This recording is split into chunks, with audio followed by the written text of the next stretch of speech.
Hi everyone, welcome to my channel, and today we're going to take a look at another horrible case with you, an unequal marriage and a crime for millions.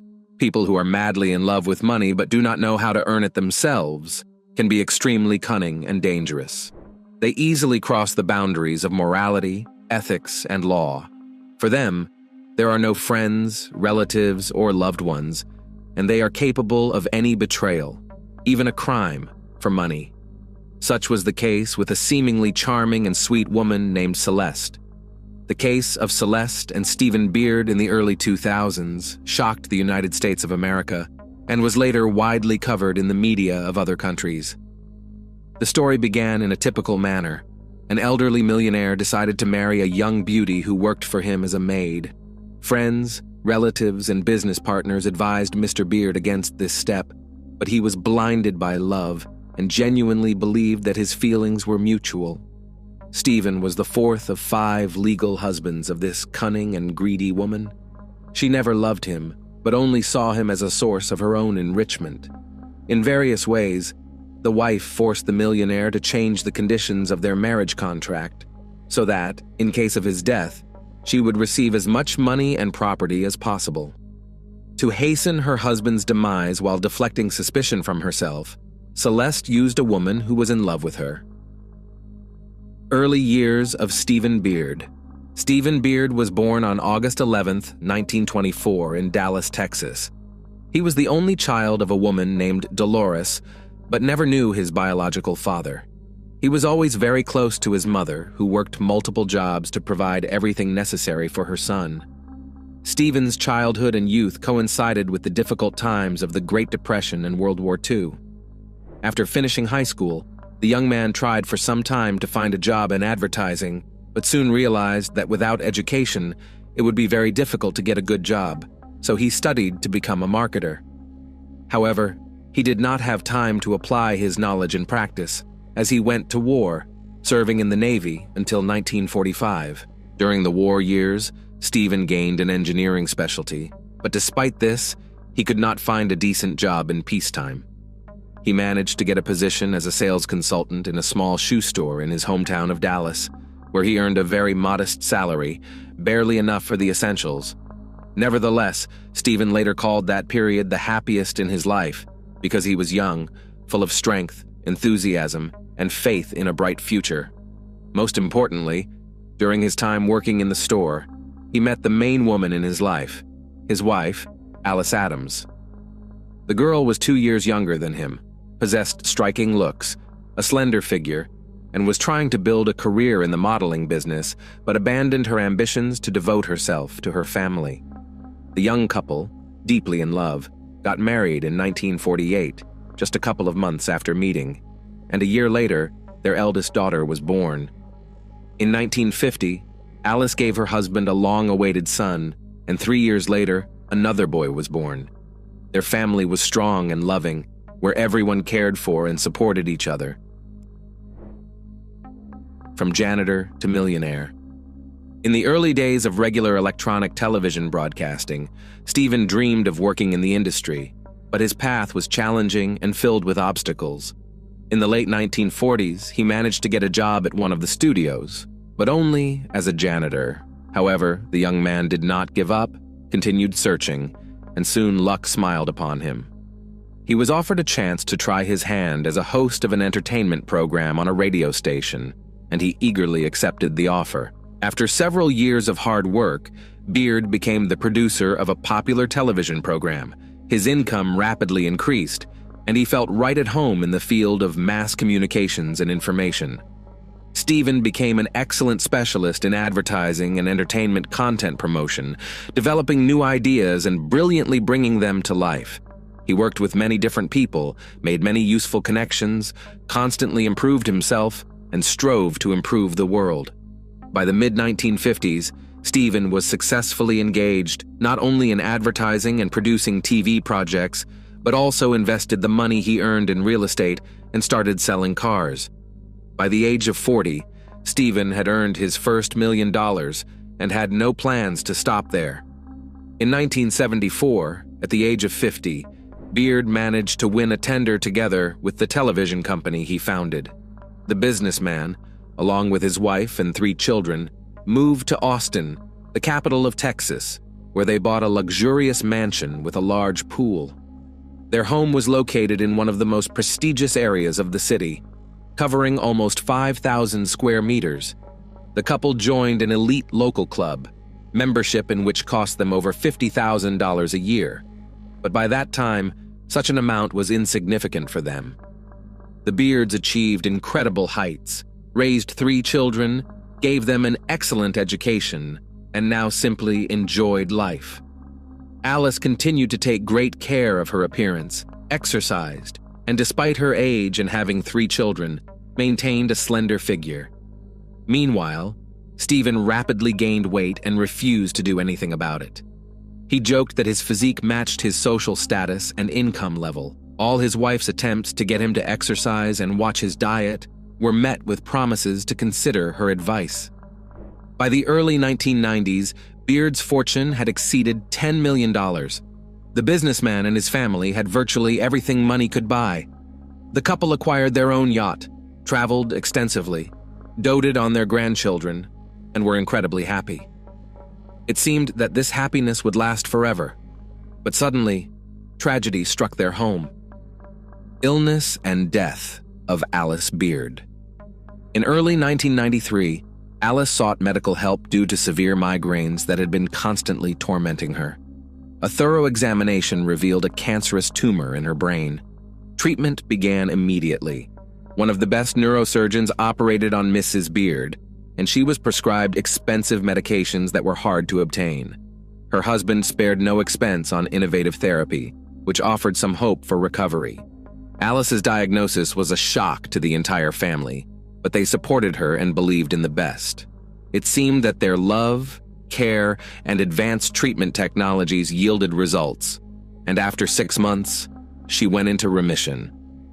In August of that year, they went on a cruise to relax, celebrate their 45th wedding anniversary, and the victory over the illness. It was a wonderful, romantic, but unfortunately, their last vacation together. By late September, the insidious disease returned with renewed vigor and began to progress rapidly. Neither the best specialists nor experimental therapy could help Alice. She passed away on October 13, 1993, at the age of 68. For her family, it was an irreparable loss and a pain that nothing could alleviate. Period of depression and new love. After the passing of his beloved wife, Stephen fell into a deep depression. He lost interest in his business affairs, spent a lot of time at the bar of the upscale country club, sitting alone, drinking heavily, and just passing time to avoid returning to his empty, enormous house. By then, his children had long grown up and moved away, and his grandchildren only visited during holidays, leaving the millionaire in the mansion surrounded only by his numerous housekeepers, cooks, gardeners, and other staff. The man was visibly withering away. As a family man, he desperately needed a kindred spirit, care, and companionship. His relatives and friends were convinced that he needed a woman who would support him and be a source of comfort during such a difficult time. However, Stephen was not ready for a new relationship. At that moment, he couldn't even imagine loving someone else again. In early 1994, Beard met an attractive young woman named Celeste Martinez, who had started working as a waitress at the country club's restaurant a couple of weeks before their first meeting. She was a pretty, smiling blonde, very sociable, and able to attract attention. She was divorced and was fighting her ex-husband for custody of their twin daughters. Celeste was experiencing financial difficulties, had many debts, and told pitiful stories about her tough life. Stephen became a sympathetic listener and quickly grew fond of this girl.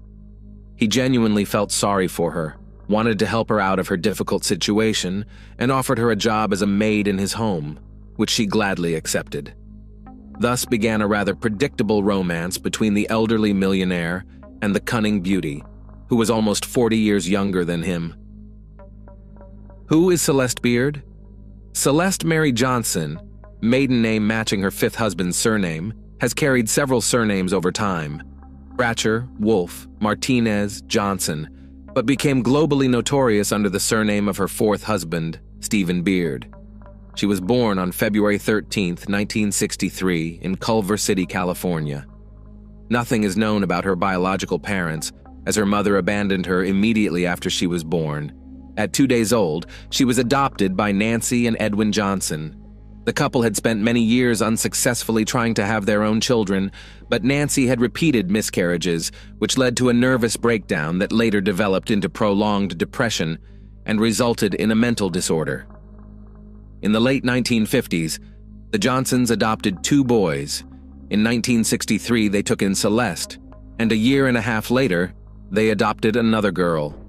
Over the years, Nancy's mental condition worsened and became increasingly unstable. The couple frequently argued, and their adopted children were unwilling witnesses to these fights. Nancy sank deeper into depression, repeatedly attempted to end her life, and even wanted to harm the children. Many years later, Celeste recounted that her most frightening childhood memory was bath time when she and her sister were in the bathtub, and their mother suddenly pushed their heads underwater, holding them there for a while before letting go. Nancy claimed she was just rinsing their hair, but the sisters were convinced their mother had tried to drown them, but then reconsidered. After this incident, Nancy was admitted to a psychiatric clinic following another nervous breakdown, leaving Edwin to care for the 4 children. He tried to be a good father and take care of his charges, but in her teenage years, Celeste openly accused him of constant molestation and abuse, which she claimed began when she was only 11.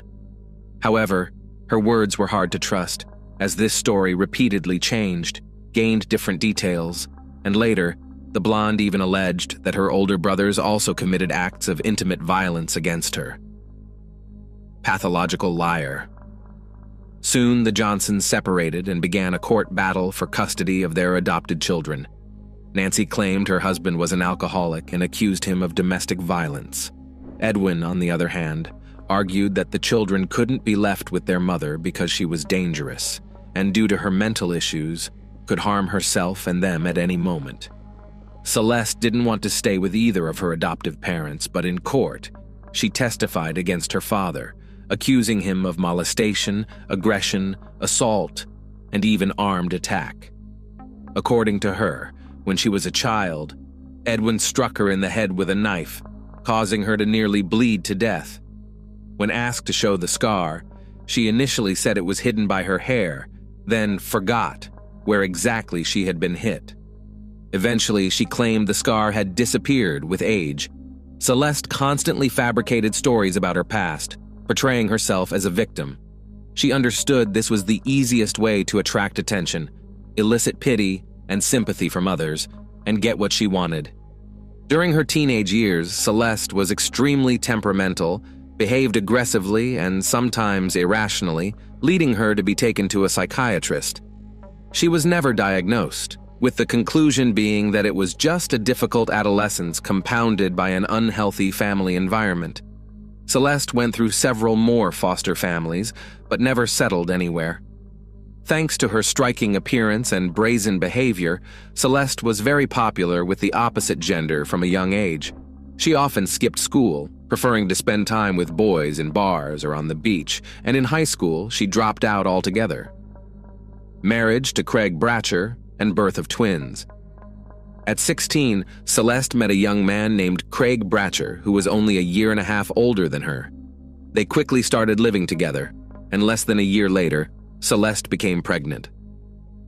In December 1980, the couple had a modest wedding, and soon after, their twin daughters, Jennifer and Christina, were born.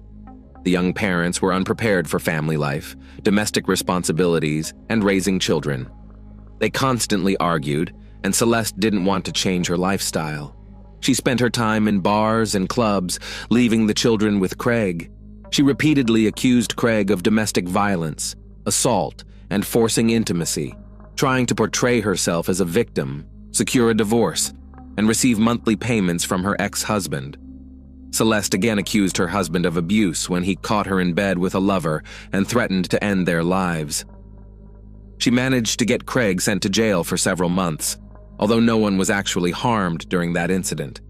The couple divorced in the spring of 1982. Celeste filed for child support, and even obtained a restraining order against her ex-husband. However, she continued to regularly leave the children with him so they wouldn't interfere with her social life. New fleeting marriages. After the divorce, Celeste wandered from one rented room to another, living off alimony and welfare, stubbornly refusing to work. She constantly took men to court, accusing them of harassment and violence, hoping to get some compensation. Celeste had no interest in her children and simply gave them to a foster family to avoid having them interfere with her lifestyle. When her ex-husband found out, he was shocked. He managed to gain custody of the children and took them in. Soon after, Celeste convinced him to try living together again. He agreed, but the reunion was short-lived. A couple of months later, Celeste again accused him of violence and took him to court. Craig even agreed to take a lie detector test, which showed he was telling the truth. After the breakup, the parents split the children.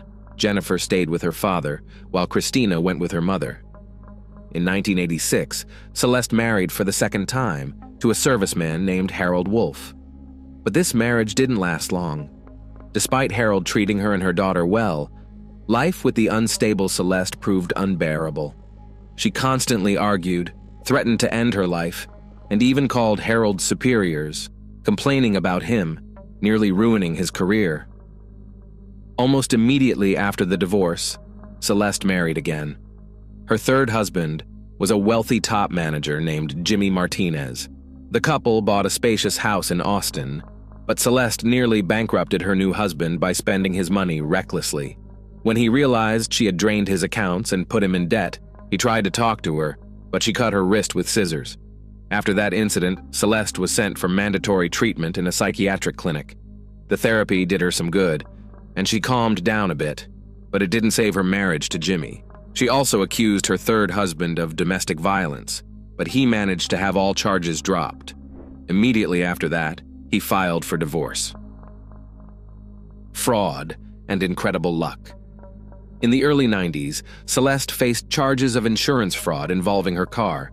She had burned the vehicle in the desert to collect a large payout, but her scam was soon uncovered. A case was opened, but Celeste got incredibly lucky. At the hearing, she encountered a sympathetic judge who sentenced her to community service and a fine equal to the insurance payout instead of prison time. Celeste needed money, so she got a job for the first time in her life. Thanks to her striking appearance and natural charm, she was hired as a waitress at an exclusive country club, where she soon met a widowed millionaire whom she quickly began to woo. Stephen felt sorry for her and invited her to his home, which was a huge stroke of luck for her. Celeste couldn't cook or do housework, so she did everything she could to make others do these tasks for her. She quickly gained the trust of the elderly man, taking advantage of his kindness and generosity. Soon the millionaire started taking his young companion out, introducing her to his friends and partners. By then, Beard's friends were already worried, seeing how cunning and greedy this woman was. However, the businessman wouldn't listen to anyone because he was simply captivated by the beauty. But Celeste was only interested in his money, and the man himself irritated her.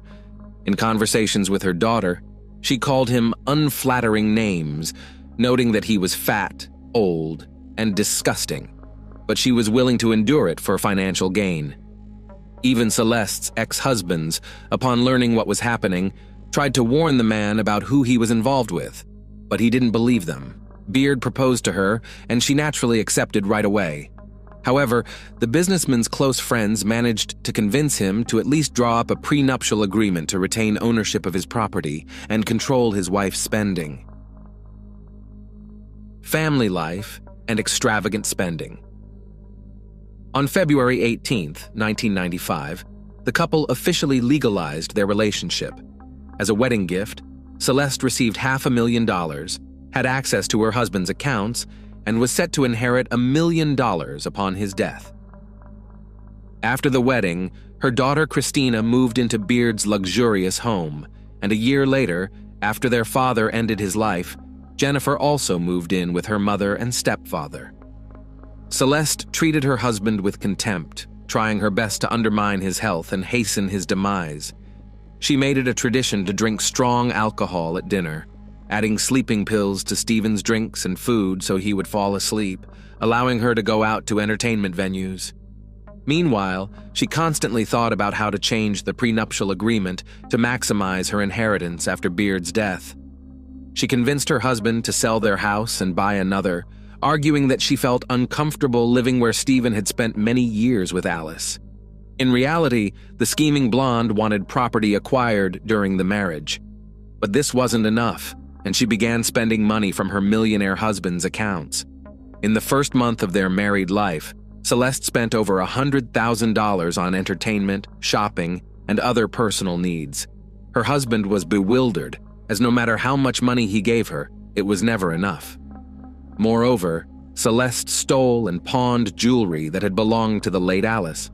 When Stephen found out, he was so furious that he wanted not only to divorce her, but also to send her to jail. However, Celeste begged for forgiveness, telling him about her debts and the need to pay a fine for the insurance fraud case.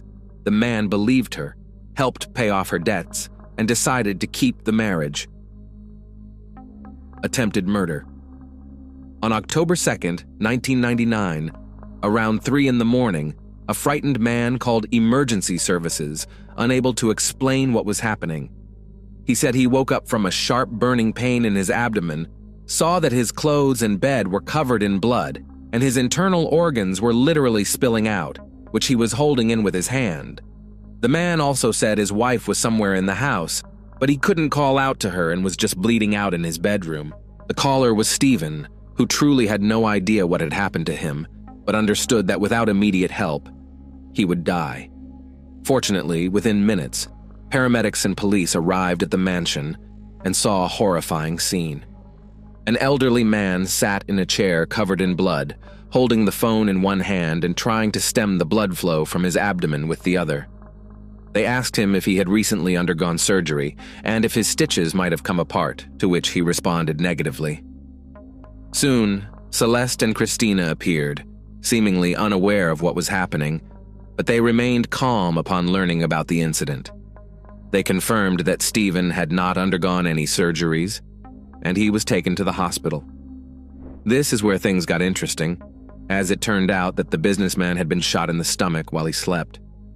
In his bedroom, police found a shotgun shell on the floor and sealed the room as a crime scene, declaring it an attempted murder.